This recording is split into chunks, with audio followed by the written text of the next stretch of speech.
What up, though? Good morning.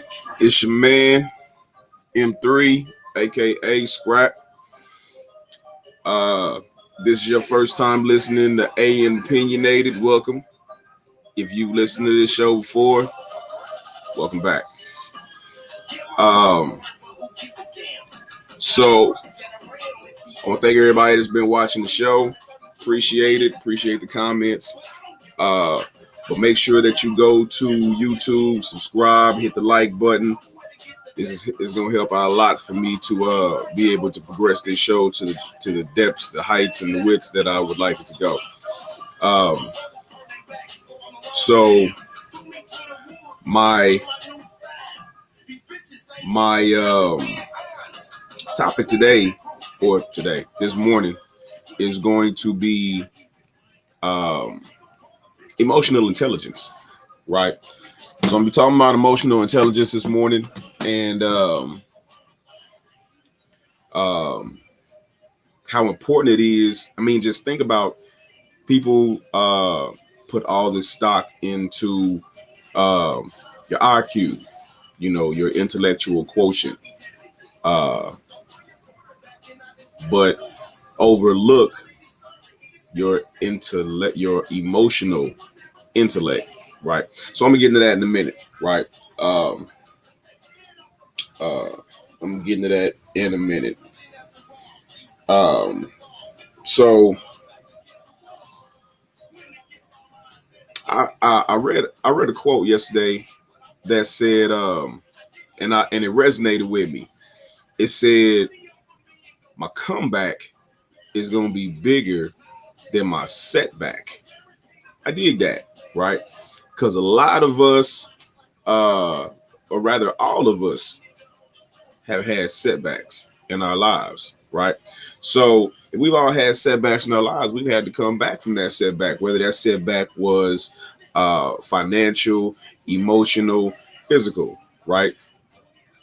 Financial setback. You came down with a $500 expense that you had to rob Peter to pay Paul in order to pay, right? So due to that was a setback. And so now you got to grind, you got to work extra hours, you got to do what you got to do to make up that $500 that you didn't have to begin with. You know what I'm saying? This is why I don't understand our financial system in this way. It's like, I'm not talking about people that can pay certain things and choose not to. I'm talking about the people that won't pay, what they're supposed to, that won't pay their share in this life, right? So if you didn't have it, you know what I'm saying? Like, you just genuinely didn't have it.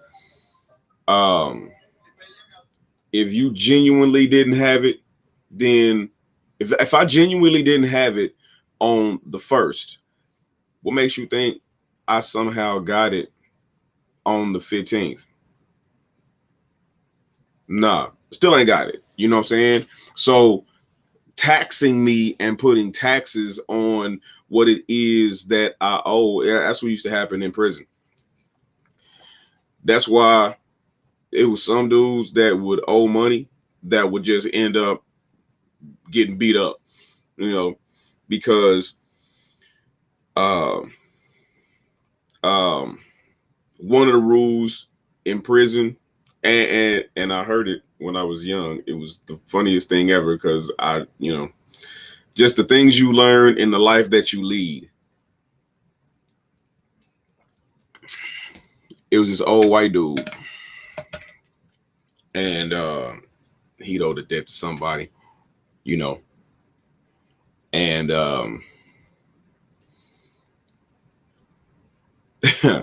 so whoever he owed for a gambling debt came up to our unit and put hands on him, right? Like, put hands on him. Like, it was, as my guy Bernie Mac said, it was some furniture moving. Unfortunately, the white dude was the furniture, and he was the one getting moved. right? But he was an older white dude. You know what I'm saying? He was an intellect. He wasn't a fighter. You did. So so he got scuffed up, you know, and then dude comes back and it's like, yeah, I'm still need my money. White boy said, man, hands laid, debt paid. It was the first time I had ever heard that. So I was like, wow, that's okay. Hands laid, debt paid. So if you want to get your money, don't put your hands on them. You know what I'm saying? But that's my problem with the taxation system. You know what I'm saying? Because he has kept, it wasn't that he couldn't even pay the original debt that he owed. He couldn't pay the taxes. So he owed something and it wasn't paid on the date that he owed it. And so there were taxes stacked up on top of it, 50 to 100%. Now, if I owe you $1 and I can't pay you $1, right? What make you think I could pay you $1.50? What make you think I could pay you $2? That don't make no sense. I can't pay you $1. I for damn sure can't pay you $2. So that's the life. But the streets are the same way, you know, the exact same way. Anyway, physical setbacks. When I mean physical setbacks, I can mean anything from having a hip replacement a year ago and finding yourself being able to walk and joggle and somewhat play basketball.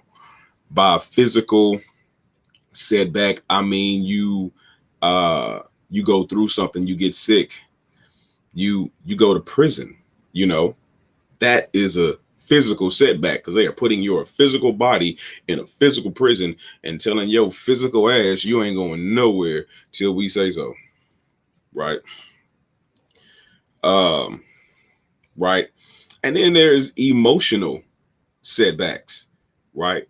So what are some emotional setbacks? Emotional setbacks can be as like, for real, my mama dog just died.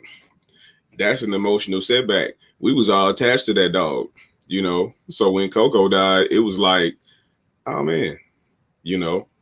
But what if you had a best friend that transitioned? What if you had a brother, a mother, a father, a child, you know?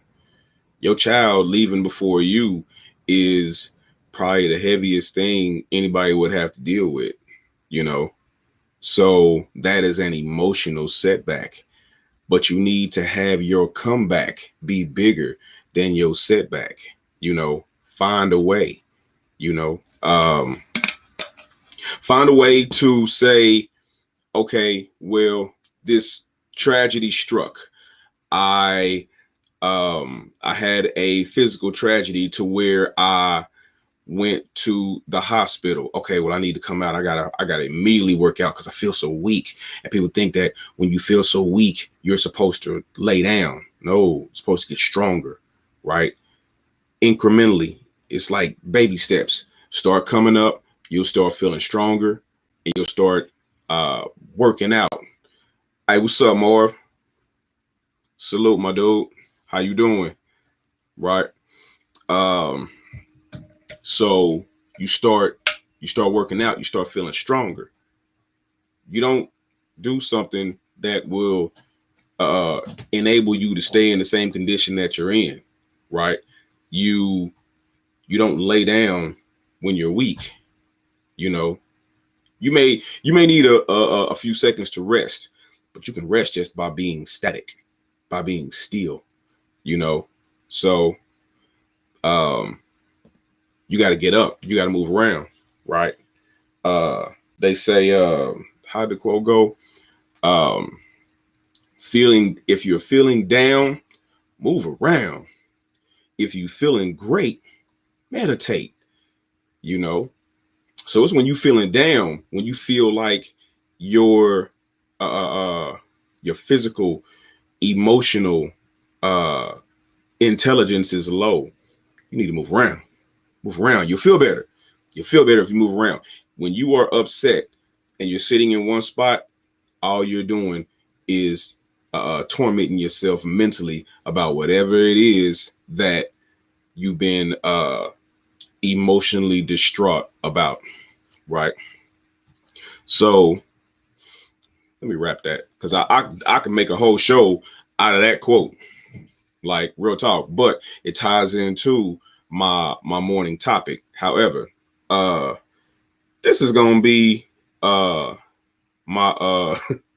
this is my first thought though. So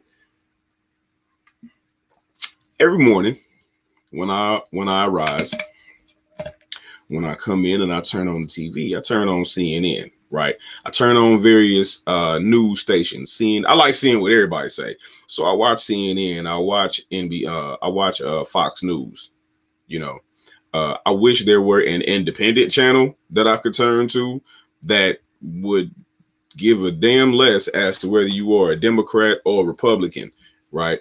But you got CNN that, you know, despite what they say, they lean more Democrat. And you got Fox that definitely leans more Republican, right? My thing is, so I'm watching CNN, and you know, Fox can't deny this, that there are still Senate GOPs that refuse to accept the fact that Biden won the election, right? Now, I don't know what teacup Trump been tapping to get them all to just stay riding on this dude's nuts. I don't understand. I don't get it. You know, any of you that have seen Get Out understand that reference. If you have not seen Get Out, watch Get Out. You'll understand what I mean by tapping a teacup. Don't let people tap teacups in front of you. Could turn out super bad for you. Anyway, but they still refuse to acknowledge the fact that Biden is the president. Now, for me, that's not even it. That's not even it. Here's what's it for me.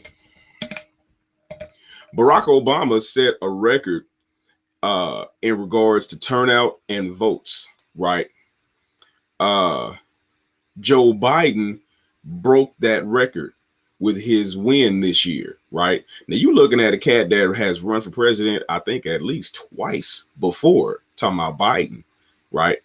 He's run for president twice before. He's run at least once, but I believe Biden has ran twice. To where I thought if he didn't win this year, he was gonna kill himself. Like it's like 3 times the charm. I can't take this shit no more. Blow, you know. But that's not even what shocks or leaves me in awe. It's not the fact that Biden broke Barack Obama's record. It's that Trump did in a loss. Like the man lost and got more votes than Barack Obama did. Now, what is that saying? There's really people in this world that want that dude to be president and that actually think that he did a good job, right? Like there were 80 million people that voted for Biden, somewhere around there. There was 73 million that voted for Trump. What does that say? Have you been paying attention these last 3 years? Right? Now I know Trump supporters, you know, Trump, look, I had a bunkie, Bolo. Shout out to Bolo, man. Hit me up if you want to talk about Trump. Because you ain't got that long. You know, come January 20th, my man's out of there. So the clock is ticking. Whether you want to admit it or not, the clock is ticking. But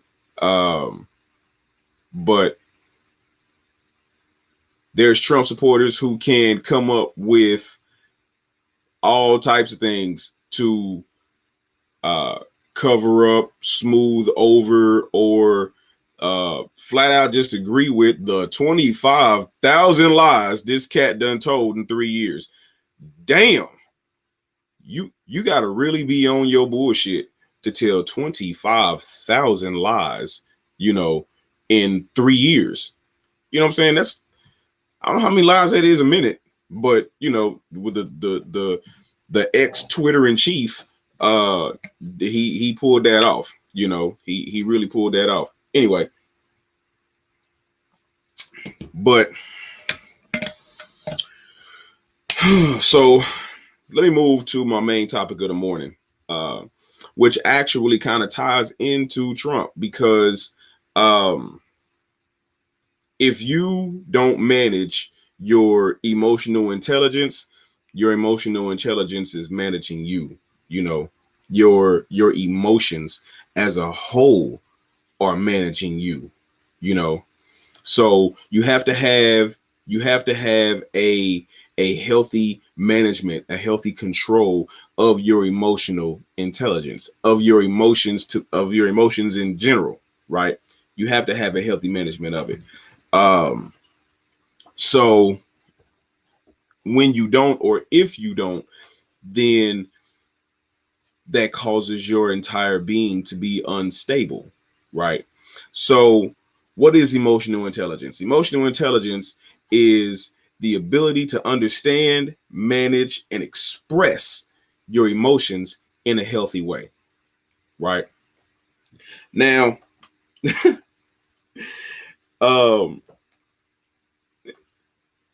let's put emotional intelligence on an IQ scale.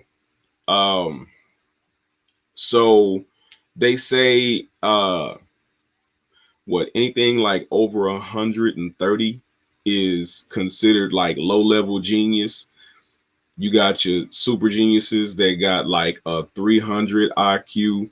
You got dudes that are super intelligent that have like 180, 190 IQ, right? When I was younger, I tested, my IQ was 142. I could care less about it. I really could. All a high IQ means to a black person is that you can maneuver and function well in a white man's world. That's all that means, is that you have the intellectual makeup to be able to make it in this world. That's it. So that 140 IQ means nothing to me, and I haven't even tested it as an adult. I was like 21 when I took that test. So how can having a high emotional intellect prove beneficial to you, right? And what do you think your emotional intelligence quotient is? Like, you could damn near get 50 by just signing your name right. Like, sign your name correctly, you get points, I guess. So do you think that you would be low, do you think you would be considered emotionally deficient, emotionally intelligent, or an emotional genius, right? I'm emotionally intelligent, right? Mine is somewhere in the middle, because I'm kind of like my grandfather. I have a lot of patience. People would think that with a name like, or with a nickname, a moniker like Scrap, that I fought all the time, and I was just a bully. And I am 5'8". Like, until my adultness really kicked in, I couldn't get over 170 pounds. Scrap didn't mean that I was a bully. Scrap didn't mean that I was always fighting and beating people up. Scrap meant that I can fight, right? It means that I know what I'm doing, and if you come at me wrong, you was gonna get scuffed up. Period. However, I'm a mental person. I think first, you know. I really didn't care as much as a lot of other men, even a lot of my peers, about whether you took my trying to talk you out of me having to kick your ass as weakness. That really didn't bother me. You know, it's like I know what I can do. I know what I'm about to do to you, you know. And so I haven't even gotten upset yet because I was trained that you don't you don't fight in anger. My dad used to tell me that all the time. You keep fighting angry, you're gonna get your ass kicked. You know, do not fight in anger. Uh okay, yeah. So my dude Marv said he never took an IQ test, but took a lot of logic tests and did good in them. Logic tests and IQ tests are similar. You know what I'm saying?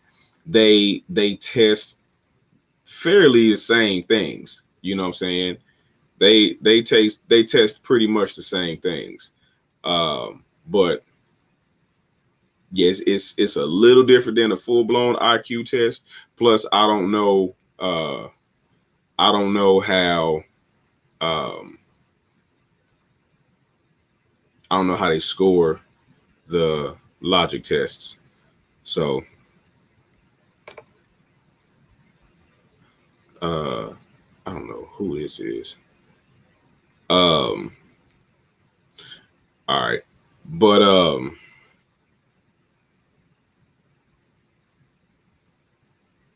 so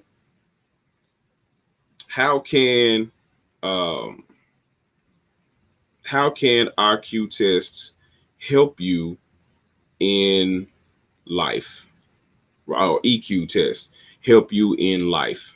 Um, they can help you in a variety of ways. One of those ways being um, if you have a high emotional intelligence, right? Um, then you will be less prone to spaz out on your girl if she happens to upset you, right? So when your mate, you know, um, happens to upset you, if you don't have management of your emotions, you're gonna spaz out immediately, right? You're going to spaz out immediately because um, if you have not learned, say, emotional healing, right? So emotional intelligence leads to emotional healing. And if you have been emotionally damaged in the past, women, men, period, starts as a child and comes and that emotional damage comes up with you. I mean, and let's face it, as a people, a lot of us, most of us, if not all of us, have more emotional baggage than KCI airport. Let's just keep it 100. You know what I'm saying? We have a lot of emotional baggage that we need to be able to dump, right? Uh, that being the case, um, we have to learn how to harness our emotional intelligence so that we can have emotional healing and heal from all that, right?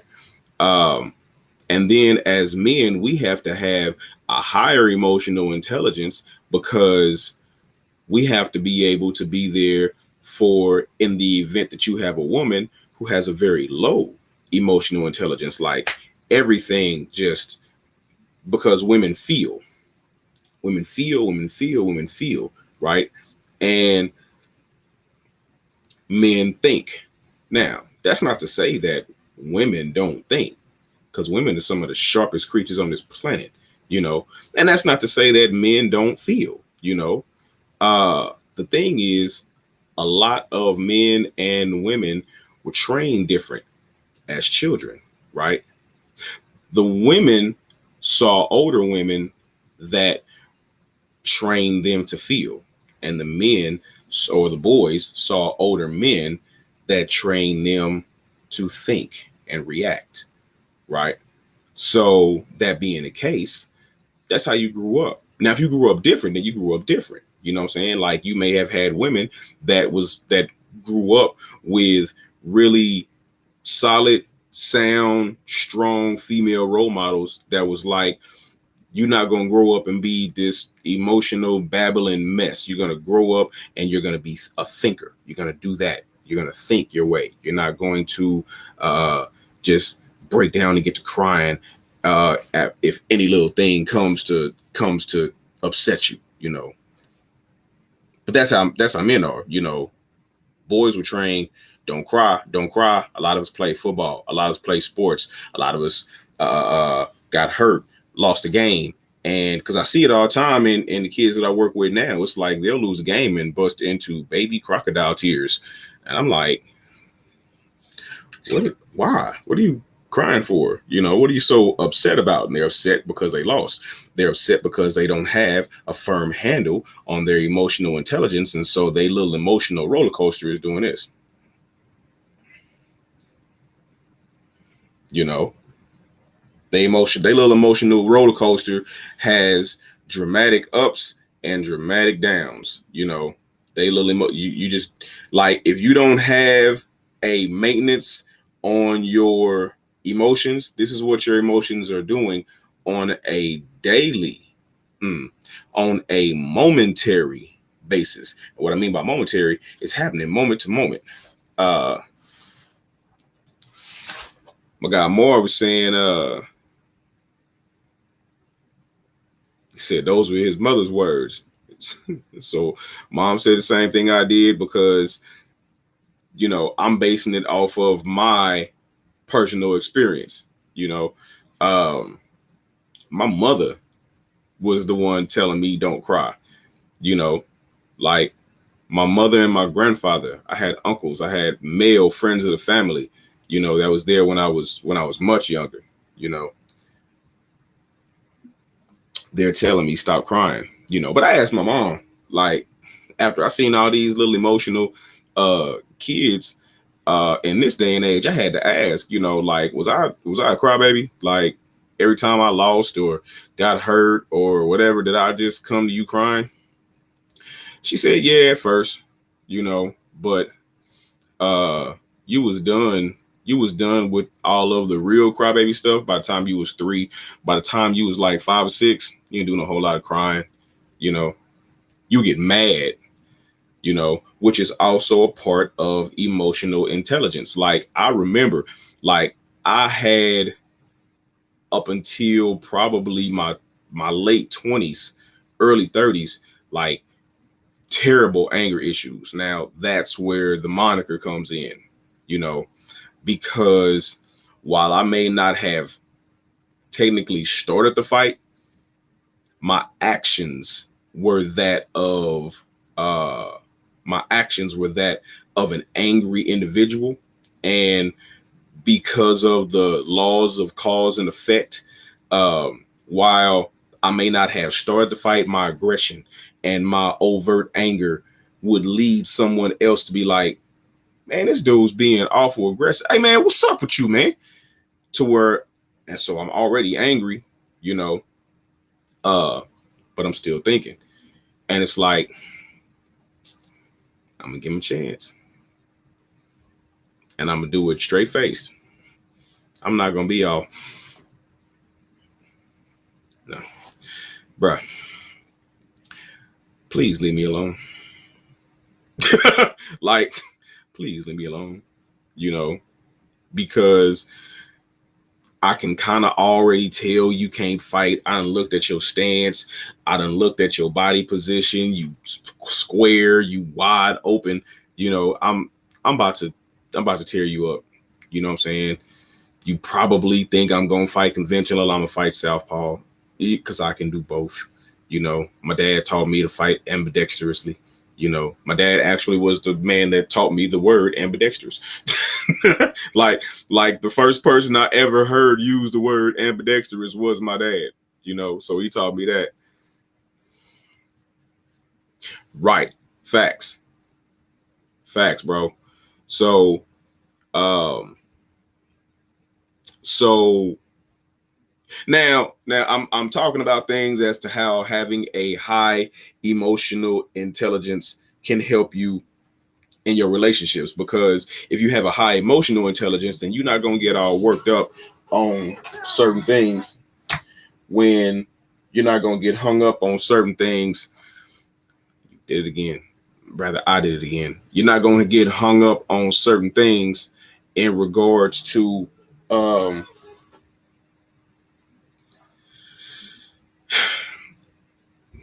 emotional intelligence. You have to be able to reel it in.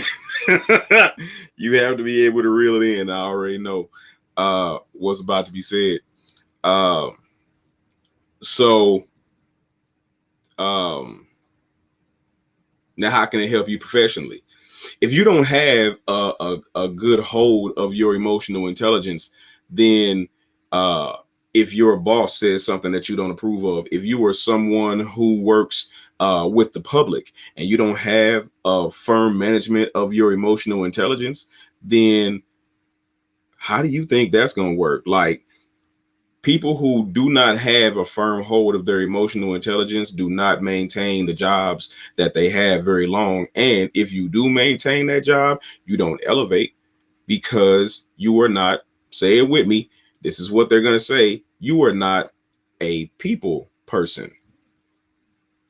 And so if you are not a people person, you're not going to be. The people that elevate are people that either have help because they know somebody, have a good emotional EQ to be able to work with people, you know, or have an advanced degree. But if all you got is a college diploma,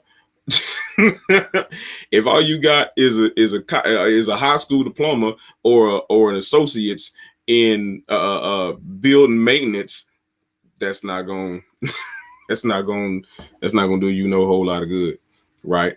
So having a high emotional intelligence is supremely important to your relationships, to your it's good for you relationship wise and professionally, you know. Otherwise you're going to be on that roller coaster for quite some time. You're going to be on that that's why they call it an emotional roller coaster.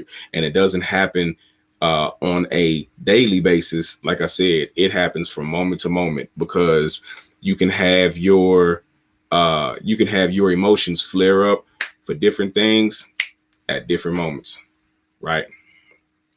So we'll get into this topic a little later if people comment and want to hear some more about it. Until then, thanks for paying attention to AIM Opinionated. It's your man. Peace. I'm out.